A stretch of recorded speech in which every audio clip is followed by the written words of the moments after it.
start a little bit earlier than 18, if you don't mind, because consciousness came to me a little bit earlier than that. So I would say probably around 7, 8 years old, I realized I was poor. I didn't know that before that. I realized I was poor. I also realized I was black. I didn't know that either. And then I realized I was a girl child. Those were the three things I realized around that time. It was quite traumatic because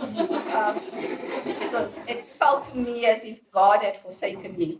So the first thing I made a conscious decision of, and I reflect back on my life, and I'm so pro-choice. And the older I get, the more pro-choice I become, because we are absolute pro-choices, right? I could have chosen to let these circumstances determine who I am, and I chose not to. So first and foremost, I chose that I will not be poor. But when I chose not to be poor, the first thing I chose about was like financial poverty. And then I realized over the years that this choice of poverty was more also about, I didn't want poverty of mind. I didn't want poverty of spirit. It wasn't just about financial poverty. I wanted to be well-read. I wanted to contribute to society. But these things came over time. The second thing is being a girl child and being a black girl child. I looked at my mother, and my parents didn't have the best relationship.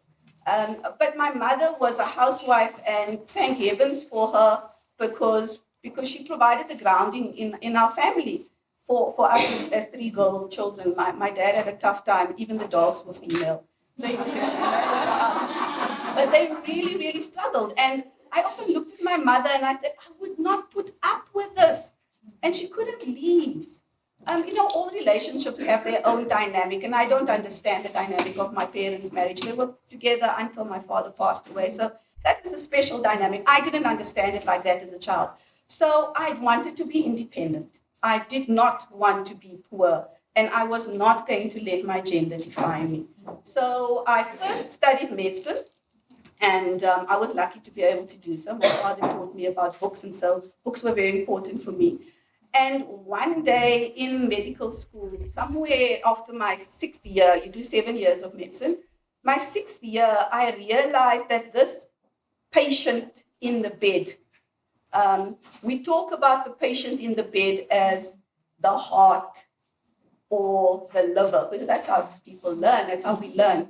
So the heart here on bed 29, no name, no gender, no story, just the heart is not beating like this, etc., etc. And I realized that there really is more to human beings than just an organ, right? We are a combination of organs. Our heart cannot do its job if our lungs don't do their job. Our brains cannot do their jobs if our feet don't do their jobs.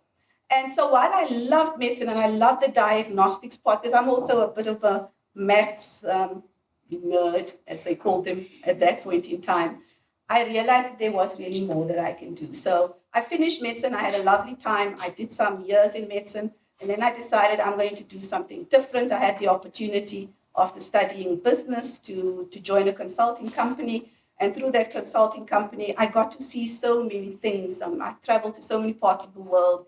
I read so many more books. And I think that if I look back now to that seven-year-old child who said that she will not let her current circumstances define her, but most importantly, that she will not be poor. I look at myself today and I am so grateful for all the opportunities that I have taken, some of them extremely difficult opportunities that any other human being would have said, that is a hospital pass. But I figured I'm going to learn something out of that experience. Yes, I'm in a bit of a pun, sorry. I'm going to learn something out of that experience that will make me stronger. And today I get the opportunity to be the head of HR, which most people say, you studied medicine and you decide to go do HR. Why would you do that?